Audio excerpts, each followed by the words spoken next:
print pigs and pineapples onto the art of Roberto Juarez.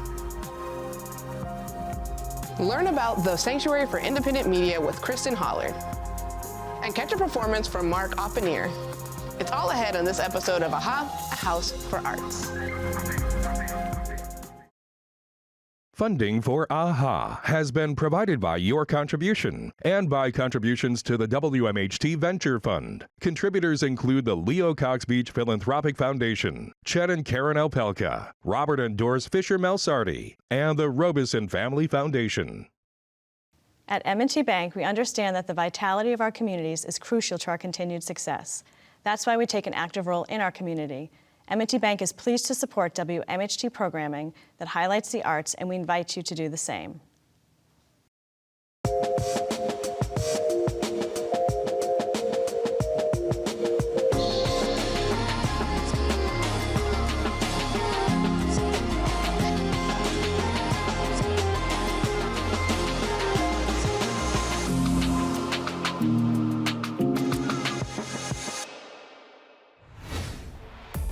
Hi, I'm Jade Warwick, and this is AHA, A House for Arts, a place for all things creative. Let's send it right over to Matt for today's Phil segment. I'm here at the studio of Roberto Juarez to get a behind-the-scenes look at the pineapples and pigs featured in his current work. Let's go.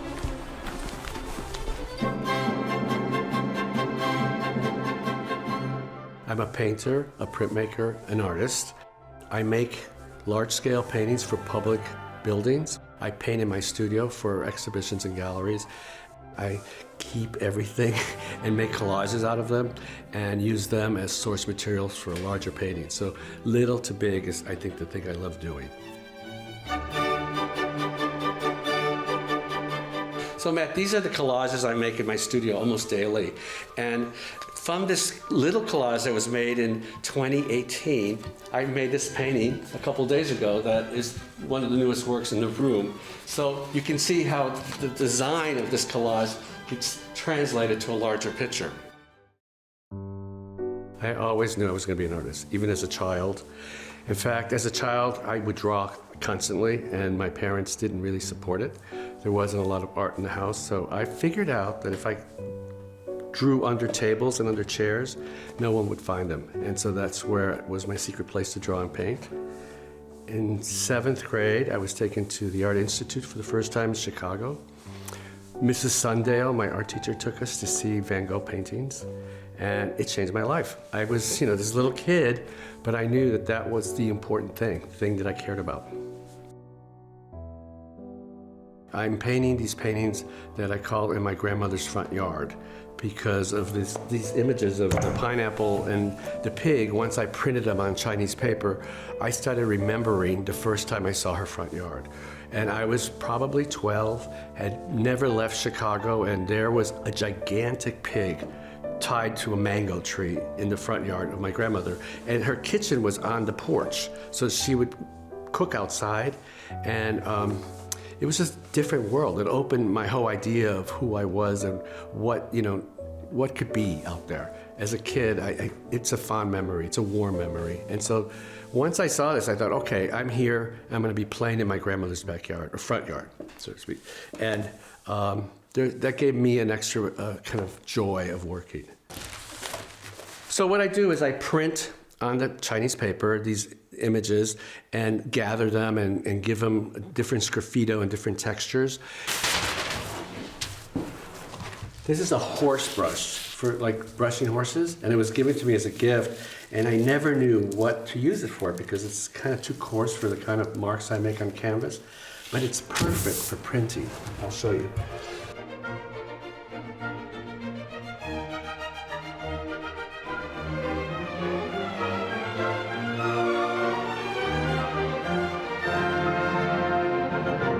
And then I start painting on the underpainting. Underpaintings are made, in my process, by collaging small collages, and that's how I work out the dynamic of what I want to say visually. And once I have that, I blow it up. And then on top of that, I started adhering these pigs and pineapple. And then what happens in that interface, I respond to with my own painting or my own tearing, my own drawing on top of it, so that it becomes one.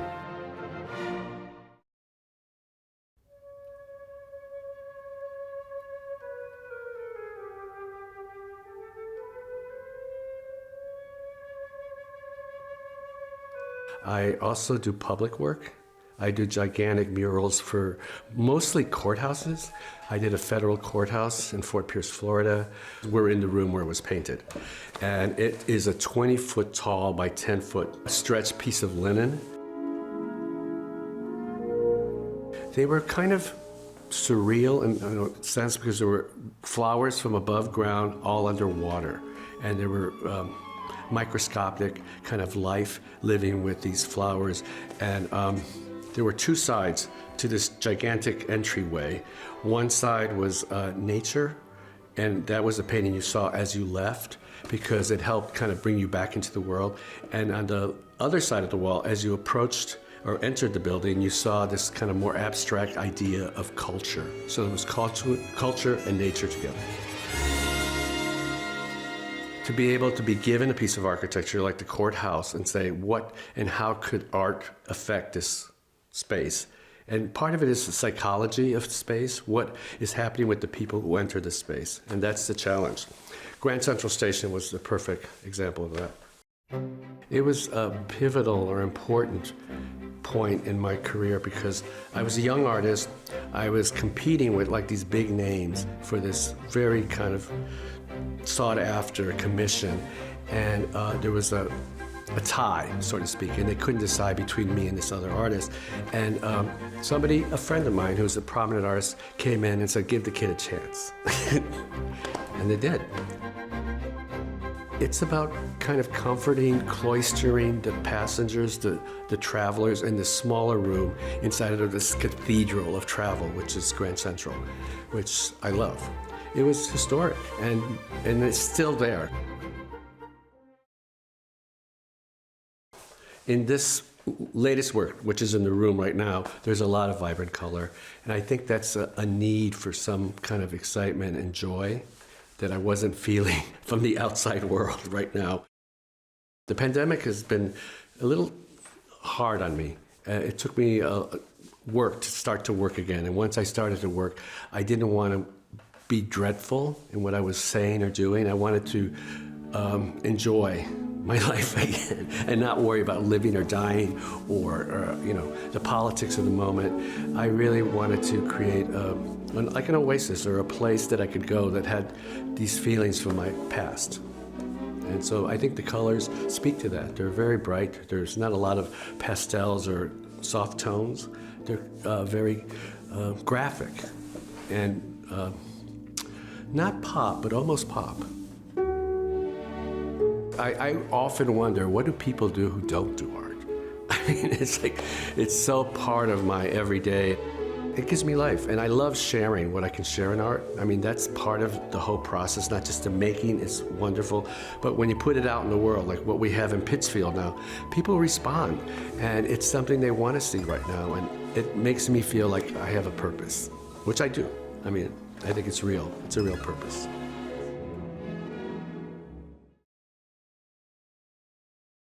The Sanctuary for Independent Media is a production facility in Troy, New York, dedicated to community media arts. I sat down with the Sanctuary's new executive director, Kristen Holler, to learn more about her creative background. Welcome to House for Arts, Kristen. It's nice to have you here today. Thank you for having me. I'm ready to talk about all things artistic, media, your own background. So to begin, I want to learn a little bit more about your creative background. Who is KP Kristen, the creative soul? I think creative soul is on point. I think I've just always been, creative, highly curious, almost to a fault, I would say.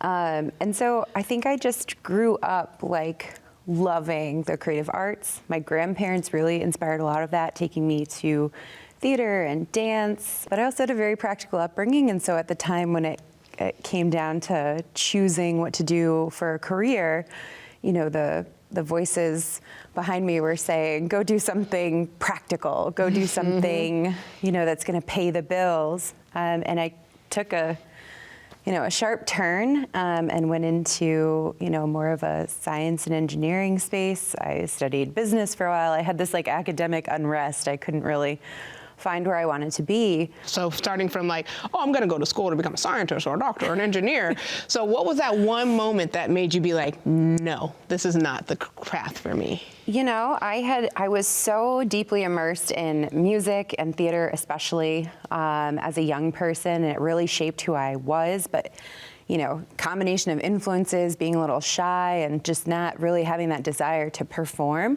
You know, like I said, I went and did something else.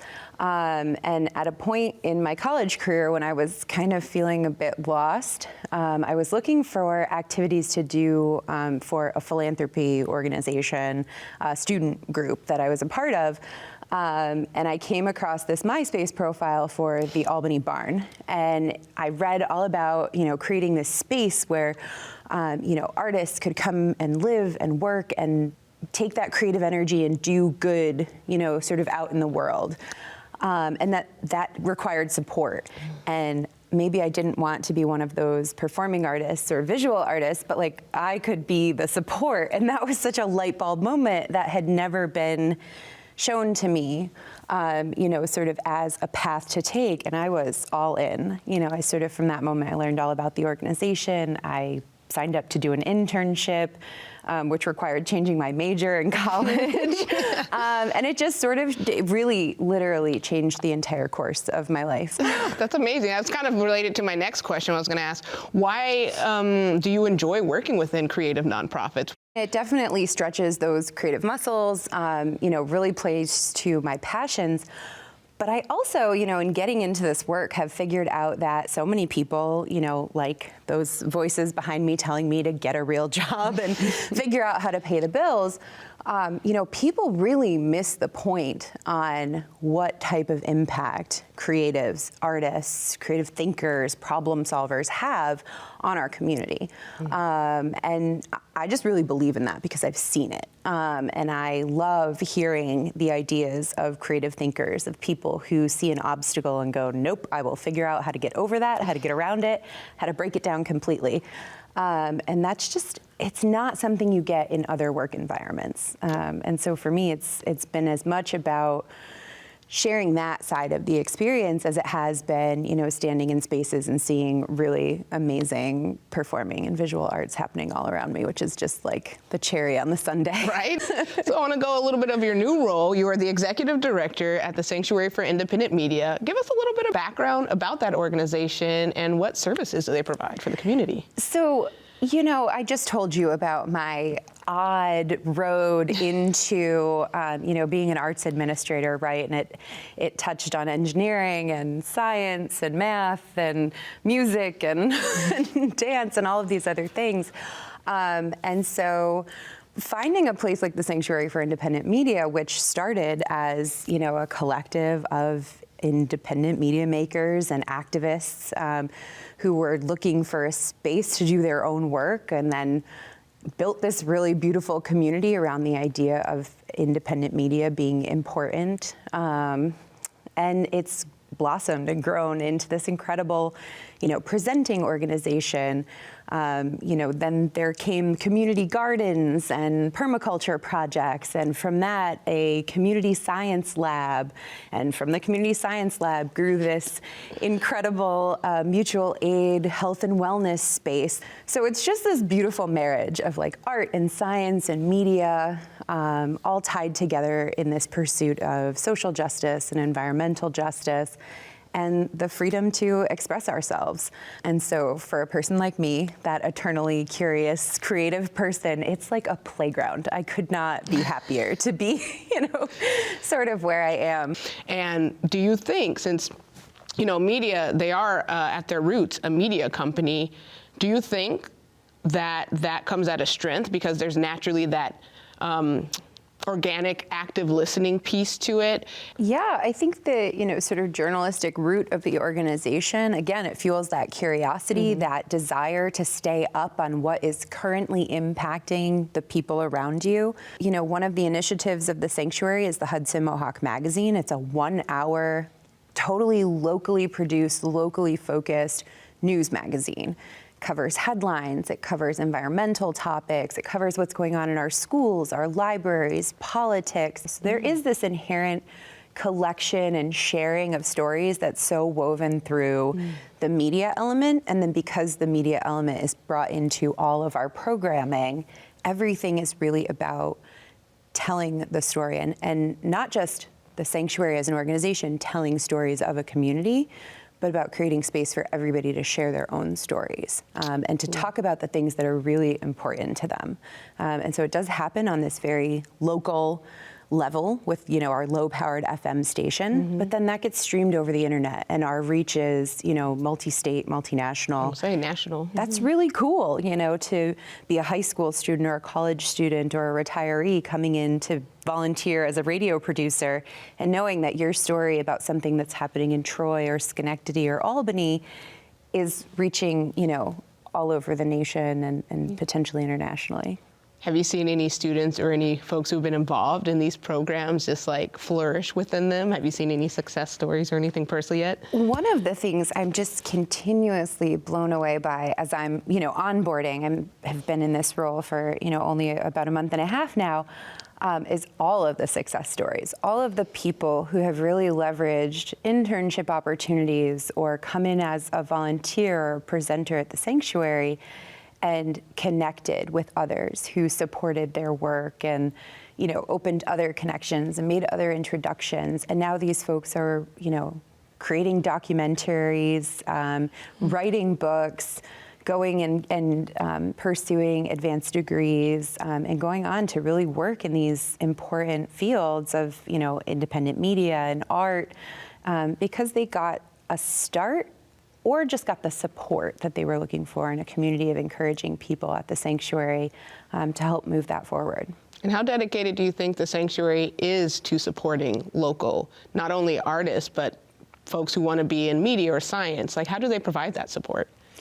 There are just so many opportunities to get involved and to direct your own involvement. And that's the thing that I think is really also very special for me. As someone who doesn't fit into a traditional artist role, for example, or, someone who likes to dabble in a lot of different things, you could come in and you could produce a segment for the radio on some topic that you're interested in, or cover a local event that you think is important and not getting covered, other places in the media. And then maybe you come in and volunteer to film one of our live performances and do some post-production and learn editing, and this development of skills that you can, kind of have here and direct how that happens for you is really great. And then maybe you want to take a break from the technology side of things and go and get your hands dirty in the garden. You can do that too. Wow, well, there's a little bit for everyone then. We hear that, folks. Get in touch with the Media Sanctuary, befriend Kristen, an amazing creative, and thank you again for taking the time to talk to us today. I appreciate you. Yeah, thanks so much for having me. Always fun. Please welcome Mark Oppenheer.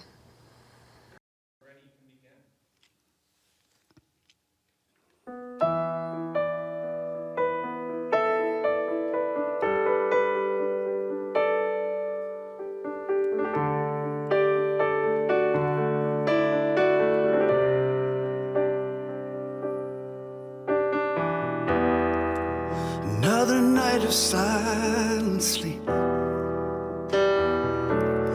wake up in the morning and wipe the dry from my eyes, and it seems I'm crying in my dreams.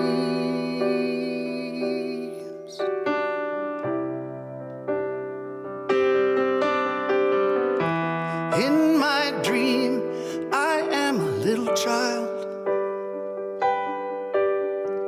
holding my father's hand. I think he says to me, look out for the storm.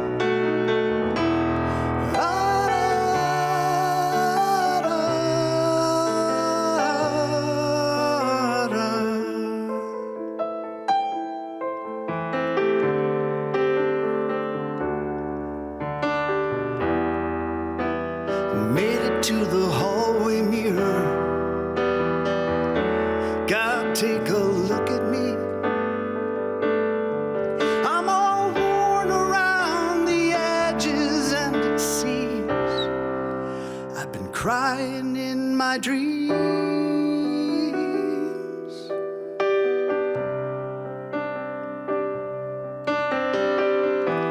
In my dream I am a little child, still that little child today. No matter what my dad might say, look out for the storm.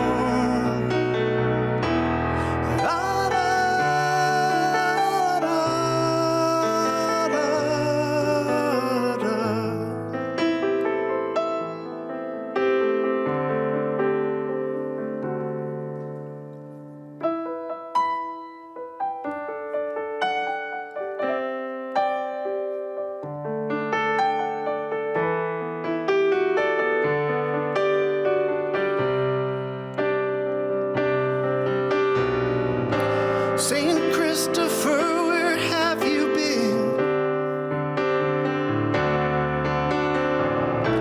I prayed your name again and again. Forsaken I stand as the clouds come rolling in, always at night when I sleep.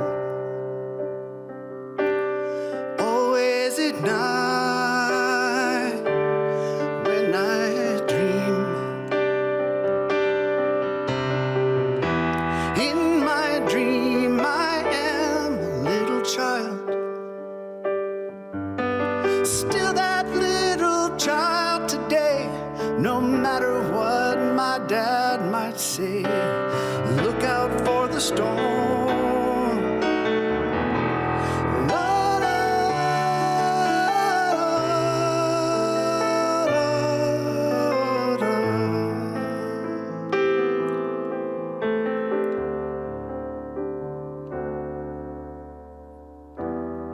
Another night of silent sleep. I wake up in the morning and wipe the dry from my eyes, and it seems I've been crying in my dreams.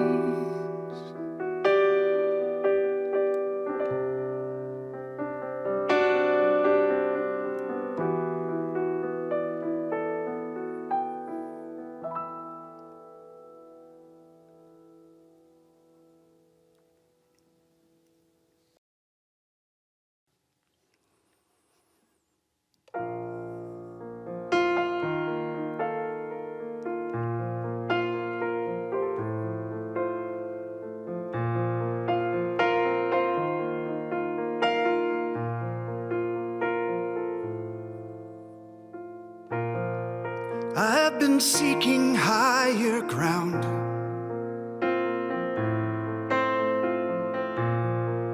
and the rain is coming down. Don't wanna be the fool who's unprepared for what's to come. I don't wanna be the one who drowns.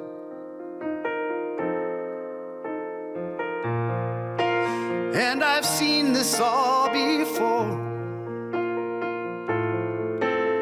10 years of fair weather, feet solid on the floor. Then the world goes sideways and I'm spinning in the dark. Don't want to be caught up in the storm. I am still holding on until this tempest calms. I am still holding on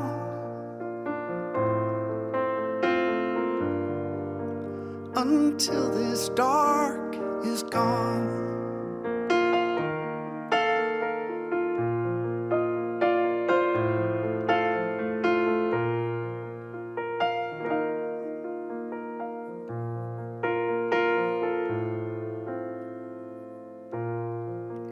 I am caught up in the flow.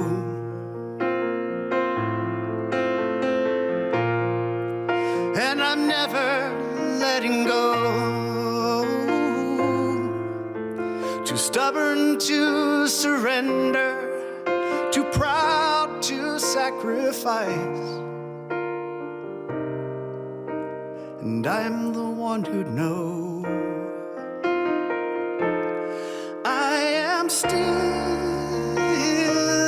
holding on until this tempest calms. I am still holding on until this dark is gone. Tired of rebuilding, tired of remorse, so tired of the feeling and being blown off course. I am still holding on until this tempest calms. I am still holding on until this dark is gone.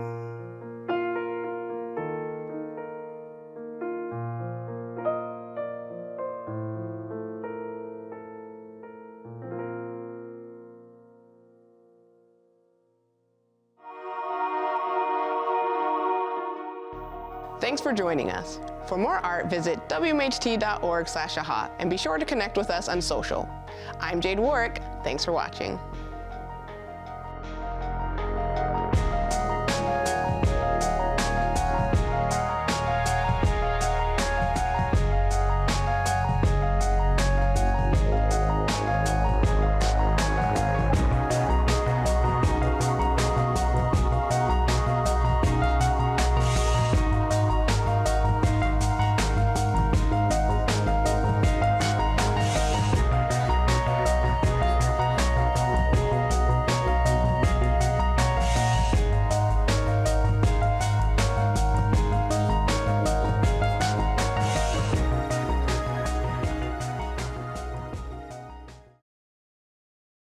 Funding for AHA has been provided by your contribution and by contributions to the WMHT Venture Fund. Contributors include the Leo Cox Beach Philanthropic Foundation, Chet and Karen Alpelka, Robert and Doris Fisher Melsardi, and the Robeson Family Foundation. At M&T Bank, we understand that the vitality of our communities is crucial to our continued success. That's why we take an active role in our community. M&T Bank is pleased to support WMHT programming that highlights the arts, and we invite you to do the same.